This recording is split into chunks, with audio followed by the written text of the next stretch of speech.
ಆ ತಾಯಿ ಮರದಲ್ಲಿ ಎತ್ತಿ ಆಗತಾನೆ ಮಲಗಿಸಿದಾಳಂತೆ. ಕಪ್ಪು ರೂಪ, ವಕ್ರವಾದ ದೃಷ್ಟಿ, ಎಲ್ಲ ಸಣ್ಣ ಸಣ್ಣ ಕಿರು ಜಡೆಗಳು ಹುಟ್ಟಿದಾಗ ಸೂರ್ಯದೇವ ರಥದಲ್ಲಿ ಮರ ಎಂಥದ್ದು ಒಂದು ಚಿನ್ನದ ಮರ, ಅರಮನೆ ವಿಶ್ವಕರ್ಮನ ಪುತ್ರಿ ಅಲ್ವಾ ಮರ ಅಂದರೆ ಚಿನ್ನದ ಮರ. ಯಾರು ಛಾಯಾದೇವಿ ಮಗು ಮಲಗಿಸಿದ್ವಿ, ವಿಶ್ವಕರ್ಮನ ಪುತ್ರಿ. ಇನ್ನೇನು ಆ ರಥದಿಂದ ಕೆಳಗಿಳಿಯಬೇಕಂತೆ ಸೂರ್ಯದೇವ ಮನಸ್ಸಿನಲ್ಲಿ ಅಂದುಕೊಂಡೆ, ಏನಿದು ಇಂತಹ ವಕ್ರರೂಪಿಯಾದ ಮಗು ನನಗೆ ಜನನವಾಗಿದೆಯಲ್ಲ ಅಂತ ಮನಸ್ಸಿನಲ್ಲಿ ಅಂದುಕೊಂಡನು. ಏನೋ ಇಲ್ಲಿ ಮಲಗಿದ್ದ ಮಗು ದೃಷ್ಟಿ ಬಿಟ್ಟುಬಿಟ್ಟ. ದೃಷ್ಟಿ ಬಿಟ್ಟ ತಕ್ಷಣ ಸೂರ್ಯದೇವನಿಗೆ ಕುಷ್ಠರೋಗ ಪ್ರಾಪ್ತವಾಗಿದೆ. ಕುಷ್ಠರೋಗ ಅಂದರೆ ಮೈ ಕೈಯೆಲ್ಲ ಗಾಯವಾಗಿ ರಕ್ತ ಕೀವಿಂದ ಗತ ಗತ ಗತ ಗತ ಗತ ಗತ ಅಂತ ನಾರ್ತಾ ಇದ್ದಾನೆ. ಸಾರಥಿಯ ಕಾಲು ಬತ್ತಿ ಹೋದೋ. ಯಾರು ಆ ರಥದಲ್ಲಿ ಕುಳಿತಿದ್ದಲ್ಲ ಅರುಣ, ಅವನ ಕಾಲು ಬತ್ತ ಹೋಗ್ಬಿಟ್ಟು ರಥಕ್ಕೆ ಕಟ್ಟಿದ ಅಶ್ವಗಳ ಕಣ್ಣುಗಳು ಕಾಣುವಂತೆ ಕೂಡಾಗ ಪ್ರಪಂಚ ಸೂರ್ಯ ಹುಡ್ತಾ ಇಲ್ಲ, ಸೂರ್ಯ ಮುಳುಗ್ತಾ ಇಲ್ಲ. ಸೂರ್ಯದೇವನೇ ಅನಾರೋಗ್ಯನಾಗುತ್ತಲ್ಲ, ರೋಗ ದೇವಾನು ದೇವತೆಗಳೆಲ್ಲರೂ ನೋಡ್ತಾರೆ. ಇದೇನು ಇಡೀ ಬ್ರಹ್ಮಾಂಡದ ಅಂಧಕಾರವಾಗಿದೆಯಲ್ಲ, ಪೂಜೆ ಪುರಸ್ಕಾರವಿಲ್ಲ, ದೀಪ ಧೂಪ ಆರಾಧನೆಗಳಿಲ್ಲ, ಜಪ ತಪಗಳಿಲ್ಲ, ಯಾವುದು ಎಲ್ಲ ನಿಂತೋಗಿದೆ ಪ್ರಪಂಚದಲ್ಲಿ. ಇಡೀ ಬ್ರಹ್ಮಾಂಡವೇ ಅಲ್ಲೋಲ ಕಲ್ಲೋಲವಾಗ್ತಾ ಇದೆ. ಅಂದಾಗ ಯಾವ ನಾರದ ವಿಚಾರವನ್ನು ಮುಟ್ಟಿ ಹೇಳಿದ್ದಾರೆ ಸ್ವಾಮಿ, ತಂದೆಯ ಮೇಲೆ ದೃಷ್ಟಿ ಬಿಟ್ಟಿದ್ದಾನೆ ಪರಮಾತ್ಮ ಶನೇಶ್ವರ ಸ್ವಾಮಿ. ಸೂರ್ಯದೇವನು ಅನಾರೋಗ್ಯದಿಂದ ನರಳುತ್ತಾ ಇದ್ದಾನೆ, ರೋಗ ಪೀಡಿತನಾಗಿದ್ದಾನೆ. ಆದ್ದರಿಂದ ಈಗ ಸೂರ್ಯ ಮತ್ತೆ ಹುಟ್ಟಿ ಬ್ರಹ್ಮಾಂಡದಲ್ಲಿ ಮತ್ತೆ ಮುಳುಗಬೇಕಾದ್ರೆ ನಾವು ಆ ಶನೇಶ್ವರನ ಪ್ರಾರ್ಥನೆ ಮಾಡಿಕೊಂಡಲ್ಲದೆ ಬೇರೆ ದಾರಿ ಇಲ್ಲ. ಬನ್ನಿ ಅಂತ ಹೇಳಿ ದೇವಾನು ದೇವತೆಗಳಾದಿಯಾಗಿ ತ್ರಿಮೂರ್ತಿಗಳಾದಿಯಾಗಿ ಆ ಶನೇಶ್ವರ ಸ್ವಾಮಿಯನ್ನ ಪ್ರಾರ್ಥನೆ ಮಾಡುತ್ತಾ ಇದ್ದೇವೆ. ಶನಿದೇವ ದಯ ಮಾಡೋ ಶನಿ ದೇವ, ದೇವರ ದೇವ ಕೃಪೆ ಮಾಡೋ ಮಹಾದೇವ.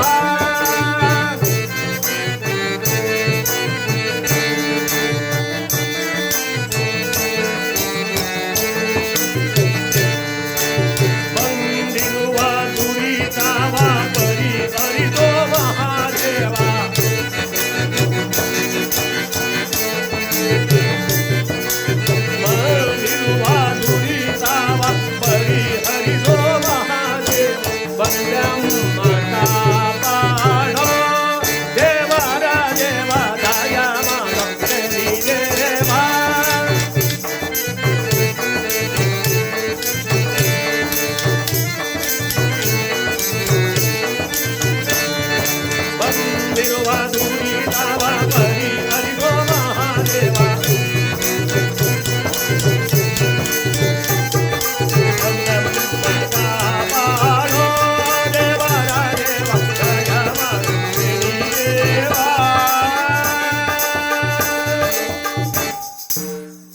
ಪರಮಾತ್ಮ ದಯಾಮಯ, ಶಾಂತನಾಗಪ್ಪ. ತಂದೆ ಮೇಲೆ ಬಿಟ್ಟಿರೋ ದೃಷ್ಟಿ ಅಂತ ತೆಗೆದುಕೋ, ಲೋಕ ಕಲ್ಯಾಣವಾಗಲಿ. ಈ ಪ್ರಪಂಚವೇ ಅಲ್ಲೋಲ ಕಲ್ಲೋಲವಾಗ್ತಾ ಇದೆ, ಸ್ಥಿತಿಗತಿಗಳೆಲ್ಲ ದಿಕ್ಕು ತಪ್ತಾ ಇವೆ. ಬೇಗ ಬೇಗ ನಿನ್ನ ದೃಷ್ಟಿಯನ್ನು ಹಿಂದಕ್ಕೆ ತೆಗೆದುಕೋ ಅಂದಾಗ ಕೃಪೆ ತೋರಿದಂಥ ಪರಮಾತ್ಮ ಆ ತಂದೆ ಮೇಲೆ ಬಿಟ್ಟಿದ್ದ ದೃಷ್ಟಿಯನ್ನು ಹಾಗೆ ಹಿಂದಕ್ಕೆ ತೆಗೆದುಕೊಂಡ.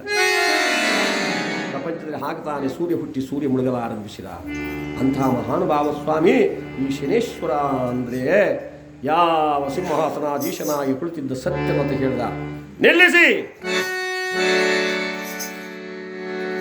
ಏಕೆ ಸ್ವಾಮಿ? ಹುಟ್ಟಿದ ತಕ್ಷಣ ತಂದೆ ತಾಯಿಗಳಿಗೆ ಅತಿಯಾದ ಕಷ್ಟವನ್ನು ಕೊಟ್ಟವನು ಅವನು ದೇವರಾಗಲಿ ಹೇಗೆ ಸಾಧ್ಯ? ಅವನು ದೇವರಲ್ಲ, ಅವನೊಬ್ಬ ಚಾಂಡಾಲ, ಅಂಧಕನಲ್ಲ, ಅವನೊಬ್ಬ ನಿಂದಕ. ಅಂಥವನಿಗೆ ಈ ನನ್ನ ಸಭೆಯಲ್ಲಿ ಪೂಜಿಸಬೇಕೆ? ಬ್ರಾಹ್ಮಣೋತ್ತಮ ಹೇಳಿದ ಸ್ವಾಮಿ, ಮುಂದೆ ವಿಚಾರಿಸ್ಕೊತೀನಿ, ಮುಂದಿನ ಗ್ರಹಗಳ ವಿಚಾರ ನಡೀಲಿ. ಬೇಡಿ ಬೇಡಿದ ಮಾತನ್ನು ಕೇಳಿ ಆತನನ್ನು ಈ ರೀತಿಯಾಗಿ ವಿಚಾರ ಮಾಡುವುದು ಮಾತನಾಡುವುದು ಧರ್ಮವಲ್ಲ. ನನ್ನ ಮಾತನ್ನು ಕೇಳಿ ಎಂದರೆ ಯಾವ ಸತ್ಯವ್ರತ ಹೇಳಿದ ಅವನಿಗೆ ಇಲ್ಲಿ ಪೂಜೆ ನಡೆಸಲು ಸಾಧ್ಯವಿಲ್ಲ. ಇವನ ವಿಚಾರವನ್ನು ಅನಂತರ ಮಾತನಾಡೋಣ. ಮುಂದಿನ ಗ್ರಹದ ವಿಚಾರವನ್ನು ಹೇಳಿ. ಮುಂದಿನ ಗ್ರಹಗಳು ರಾಹುಕೇತು, ಸಿಮ್ಮಿಗೆ ಎಂಬ ರಾಕ್ಷಸಿ ಗರ್ಭದಲ್ಲಿ ತಂತೋರು. 2 ವಿಷಯ ಪಂಕ್ತಿ ವಂಚನೆ ಮಾಡಿದ ಕಾರಣ ಯಾವ ಶ್ರೀಮನ್ ಮಹಾವಿಷ್ಣುವು ನರ್ತಕಿಯ ರೂಪವನ್ನು ತಾಳಿ ಮೋಹಿನಿ ಅವತಾರವನ್ನು ತಾಳ್ಕೊಂಡು ಬಂದು ದೇವತೆಗಳಿಗೂ ರಾಕ್ಷಸರಿಗೂ ಅಮೃತವನ್ನ ಉಣಬಡಿಸ್ತಾ ಇದ್ದಾಗ ಮೋಸದಿಂದ ಬಂದಂಥ ಅಸುರನಾದ ಈ ರಾಹುವನ್ನು ಛೇದಿಸಿದಲ್ಲ, ಅಮೃತವನ್ನು ಪಾಲನೆ ಮಾಡಿದ ದಿಶೆಯಿಂದ ಎರಡು ತುಂಡಾಗಿ ಬಿದ್ದ. ರುಂಡವೇ ರಾಹುವಾಗಿ ಮುಂಡವೇ ಕೇತುವಾಯಿತು. ಅಂದಿನಿಂದ ಗ್ರಹಗಳ ಪೈಕಿಗೆ ಇವರನ್ನು ಸೇರಿಸಿಕೊಂಡು ಇವು ಕೂಡ ಮನುಷ್ಯನ ಜನ್ಮರಾಶಿಯನ್ನು ಸೇರಿದಾಗ ಶುಭ ಫಲವನ್ನು ಕೊಡುವುದು ಉಂಟು, ಕೆಲವು ಕಾಲ ಅಶುಭ ಫಲವನ್ನು ಕೊಡುವುದು ಉಂಟು. ಅಂತ ಅಶುಭ ಫಲವನ್ನು ಕೊಡುವಾಗ ಭೂಲೋಕದಲ್ಲಿ ನಾವು ಯಾವ ರೀತಿ ಅವರಿಬ್ಬರನ್ನ, ಯಾರೋ ರಾಹುಕೇತುಗಳಿಬ್ಬರನ್ನ ನಾವು ಪ್ರಾರ್ಥನೆ ಮಾಡ್ಕೋಬೇಕು ಅಂದರೆ,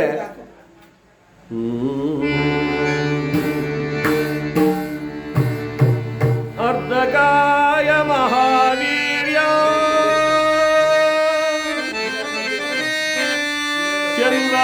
ಚಂದ್ರಾದಿತ್ಯ ವಿಮರ್ಧನಂ ರೌದ್ರಂ ರೌದ್ರಾತ್ಮಕಂ ಚಂದ್ರಾಹುವೇ ಪ್ರಣವಾರ್ಯಗಂ ಚಂದ್ರಾಹುವೇ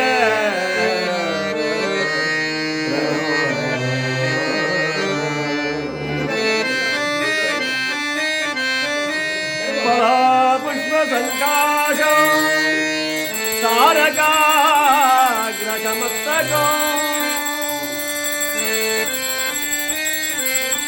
ರೌದ್ರೌ ರೌದ್ರಾತ್ಮಕಂ ಸಂಕೇತುವೆ ಪ್ರಣವಾರ್ಯಗಂ ಸಂಕೇತುವೆ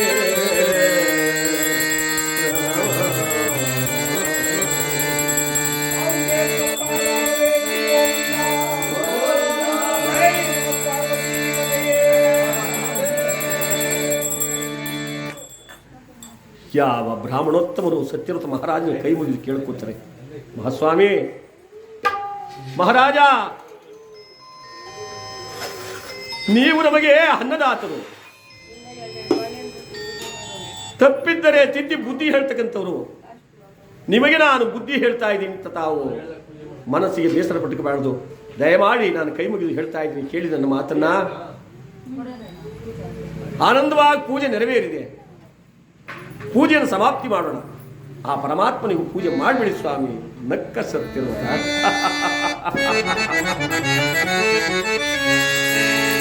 ತಾಯಿ ತಂದೆಯ ಮೇಲೆ ಕೋಪವೇ ಮಗನಿಗೆ,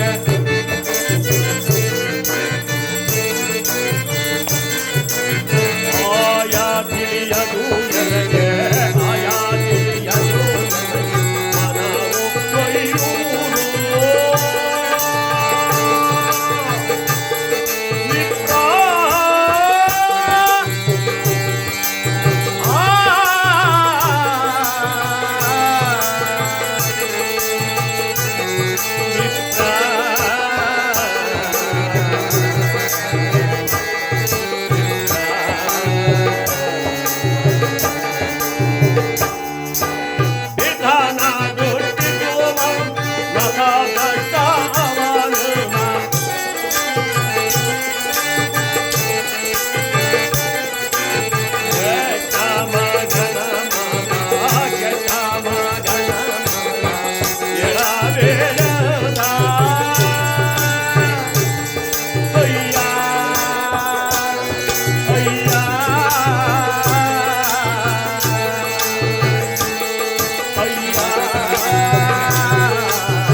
ಬ್ರಾಹ್ಮಣೋತ್ತಮರೇ,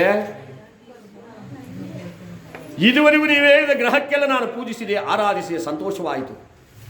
ಆದರೆ ಈ ಶನಿದೇವರು ಒಂದಿಯಲ್ಲ, ಹುಟ್ಟಿದ ತಕ್ಷಣ ತಂದೆ ತಾಯಿಗಳಿಗೆ ಅತಿಯಾದ ಕಡು ಕಷ್ಟವನ್ನು ಕೊಟ್ಟವನ್ನ ನಾವು ದೇವರು ಅಂತ ಪೂಜೆ ಮಾಡೋದು ಹೇಗೆ ಸ್ವಾಮಿ? ಅವನು ಸಾಮಾನ್ಯದವರಲ್ಲ, ನೀವು ಅಷ್ಟೊಂದು ಸುಲಭವಾಗಿ ಅನ್ಯಥಾ ಅವನ ವಿಚಾರದಲ್ಲಿ ಭಾವಿಸಬಾರದು. ಇದೋ ಕೈ ಮುಗಿತಾ ಇದ್ದೀನಿ, ನನ್ನ ಮಾತನ್ನು ಕೇಳಿ ಅವನಿಗೆ ಪೂಜೆಯನ್ನು ನೆರವೇರಿಸಲು ಸಾಧ್ಯವಿಲ್ಲ.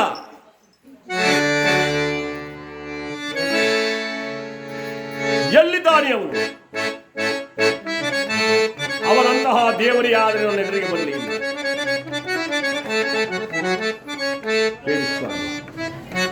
ನದಿ ಮೂಲ, ಗುರುಮೂಲ,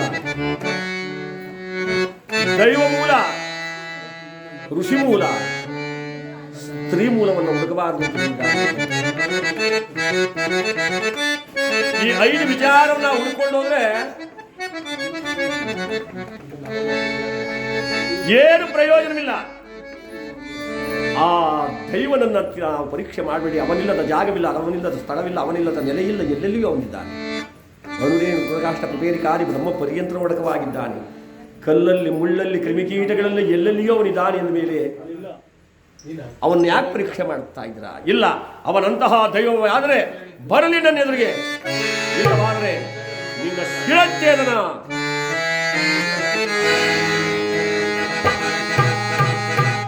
ಹರಿತವಾದ ಖಡ್ಗವನ ಕೈ ಎತ್ತಿಕೊಂಡ, ಖಡ್ಗವನ್ನು ಜಲ್ಪಿಸುತ್ತಿದ್ದಾನೆ. ಆ ಶನಿದೇವರು ಏನಾದ್ರು ಇಲ್ಲಿ ಬರಲಿಲ್ಲ ಅಂದ್ರೆ ನಿನ್ನ ಶಿರವನ್ನು ಉಳಿಸೋಲ್ಲ.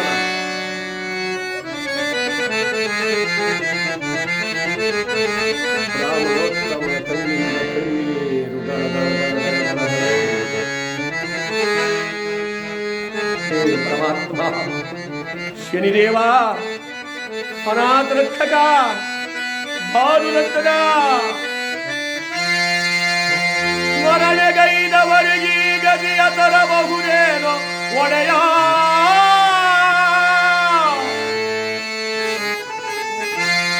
ದೇವಾ ಶನಿದೇವಾ,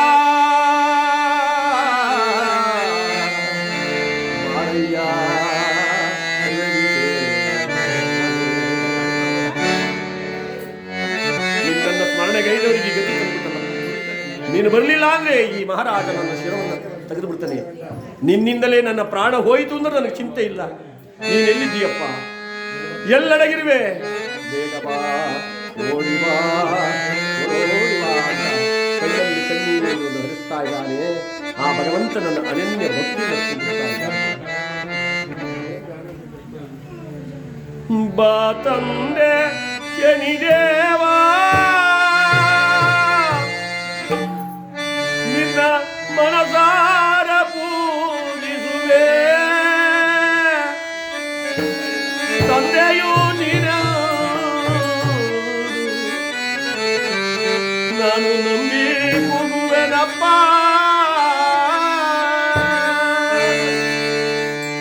ಬಾ ತಂದೆ ಶನಿದೇವ, ನಿನ್ನ ಮನಸಾರ ಪೂಜಿಸುವೆ.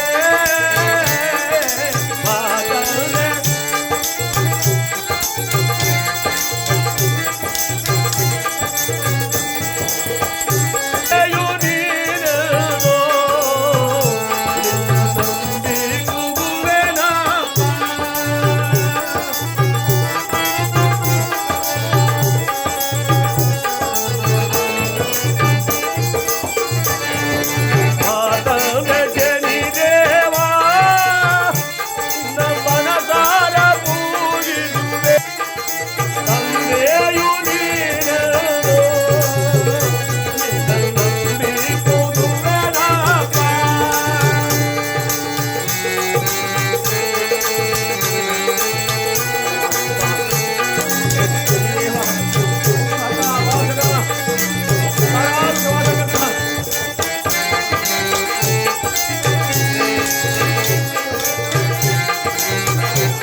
ದೇವಾ, ಎಲ್ಲಿದ್ದೀಯಪ್ಪ?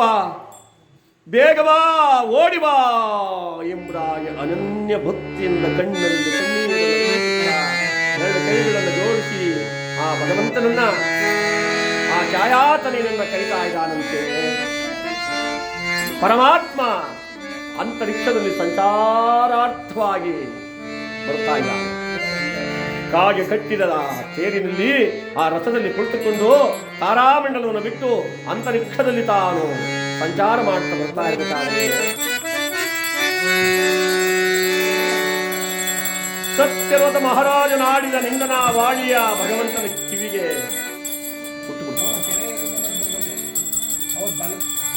ಅಥವಾ ಬ್ರಾಹ್ಮಣೋತ್ತಮನ ಕೂಗೆ ಅವನ ಹೃತ್ಕಮಲಕ್ಕೆ ತಗ್ಗಿಬಿಡ್ತು. ಯಾವ ಮಹಾನುಭಾವ ಗಗನ ಮಾರ್ಗದಲ್ಲಿ ಬರುತ್ತ ಶನಿ ರಾಜ ಕೇಳಿದ ನೀ ಮಾತಾ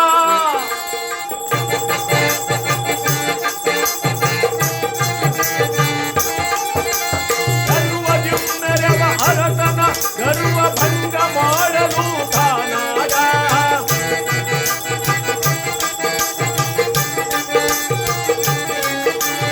ಅರಸನ ರಥವನ್ನು ತಿರುಗಿಸುತ್ತ ಬೇಗ ಬಂದನು ಶನಿದೇವ.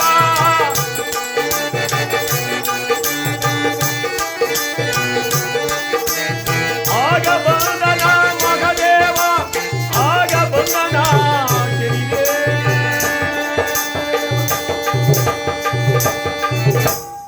ದಿಢೀರನೆ ರಥವನ್ನು ಕಾಳಿಂಗ ಪಟ್ಟಣದ ಕಡೆ ತಿರುಗಿಸಿದ್ದಾನೆ. ರಥ ಬೆಳೆಯಿತಂತೆ ಒಂದು ಕೋಟಿ ಸಿಡಿದು ಹೊಡೆದರೆ ಎಷ್ಟು ಶಬ್ದವಾಗುತ್ತೋ ಅಷ್ಟು ಶಬ್ದವಾಗೋಯಿತು.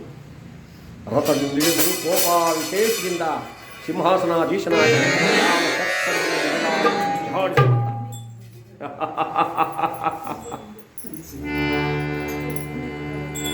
ಗೆಲವೋ ಸತ್ಯರ್ವತ, ನಾನ್ಯಾರು, ನನ್ನ ಅಂಶವೆಂಥದ್ದು ಎಂಬುದನ್ನು ಹರಿಯದೆ ಪಾಪಿಯಾದ ನೀನು ನನ್ನ ಜರಿದೆಯ ನೋಡು. ಈಗ ಅರಿವಾಗುವುದಿಲ್ಲ ನಾನು ಯಾರೆಂಬುದು, ಮುಂದೆ ತಿಳಿಯುತ್ತೆ. ಬೇಡದೇವ, ಹೇ ಪರಮಾತ್ಮ ಅಂತ ಕೆಳಗಡೆ ಬಿದ್ದು ಎಷ್ಟೋ ಹೊತ್ತಿನಲ್ಲಿ ಚೇತರಿಸಿಕೊಂಡು ಹರಿಯರಗೈದ ಬಲಾದವನ ಮನ್ನಿಸೋ ದೇವಾ.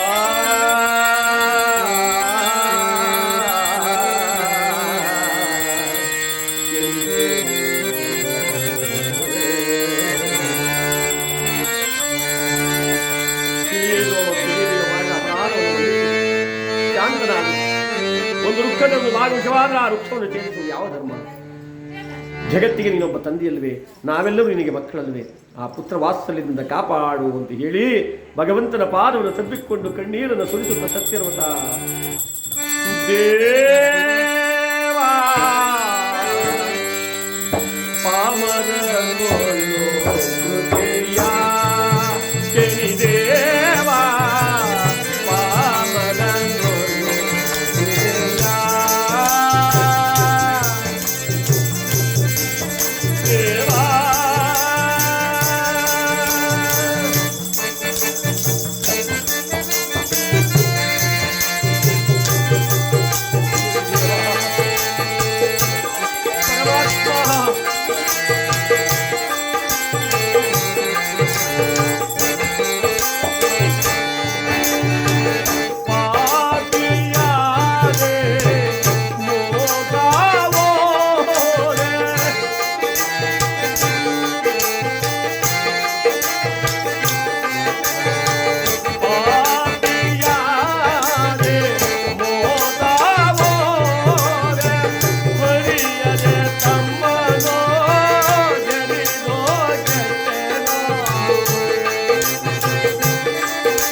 ಮಾಡಿದ ತಪ್ಪಿಗೆ ಮನ್ನಣೆ ಇಲ್ಲವೇ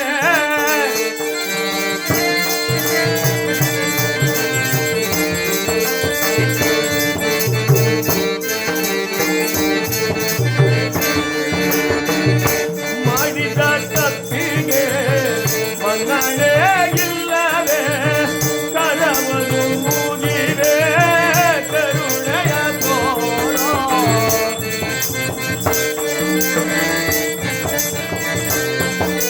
ದೇವಾ ಪಾಮಲರು ದೇವಾ ಪಾಮಲರು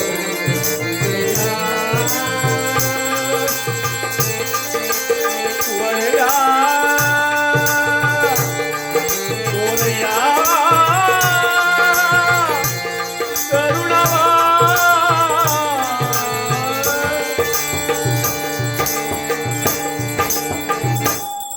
ವಾತ್ಸಲ್ಯದಿಂದ ನನ್ನ ಕಾಪಾಡುತ್ತದೆ.